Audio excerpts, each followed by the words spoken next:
दूंगी और मैं ही ऐसी बन करके इसको जलाकर खाक बना दूंगी।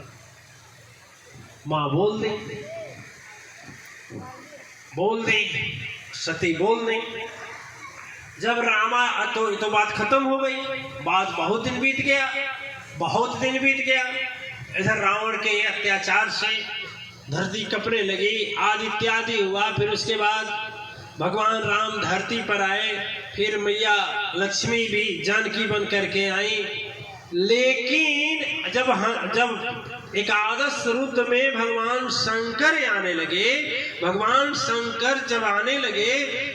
एकादश रुद्र हनुमान के रूप में, तो माँ उमा बोली कि हर बार आप जाते हैं, हमको नहीं ले जाते, इस बार हमको आप लेकर चलिए।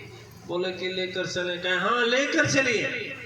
तो कहे कैसे आपको लेकर चले? कहे नहीं, हर बार अकेले जाते हैं, इस बार चलोगे।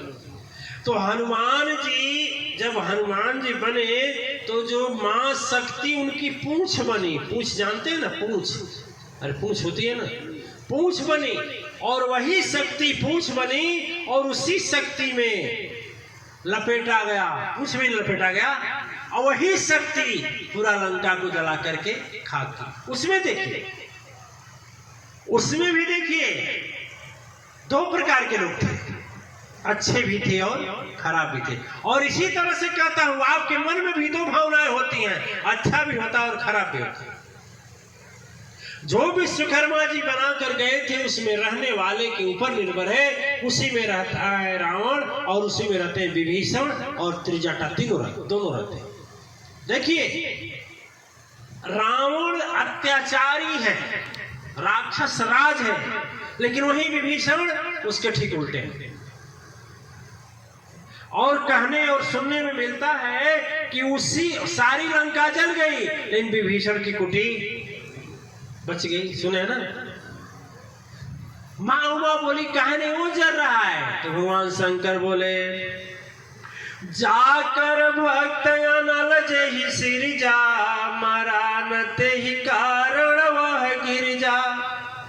इसलिए कि जो भगवान का भक्त होता है उसका कभी विनिष्ट नहीं होता। याद रखिएगा, इस घर में जब आपका यह मन सत्य धर्म और अच्छे सत्कर्मों में रहेगा, ऐसे हालात में व्याधा और विपत्तियां भी आएंगी तो चली जाएंगी, ज्यादा देर तक नहीं रुकेंगी। लेकिन मन में यदि पाप, कुप्रवृत्ति, कुदृष्टि, कुविचार, भ्रष्टाचार, अत्याचार, बेईमानी, धोखाधड़ी, 420 यह चीजें जब आ जाएंगी, रावण के गुण जो बताया हुआ, जब आ जाएंगे तो शरीर रावण बन जाएगा। और जब रावण बन जाएगा तो ही जलकर खाक होगा। यानी आप दुखी होंगे, विभीषण दुखी नहीं होंगे।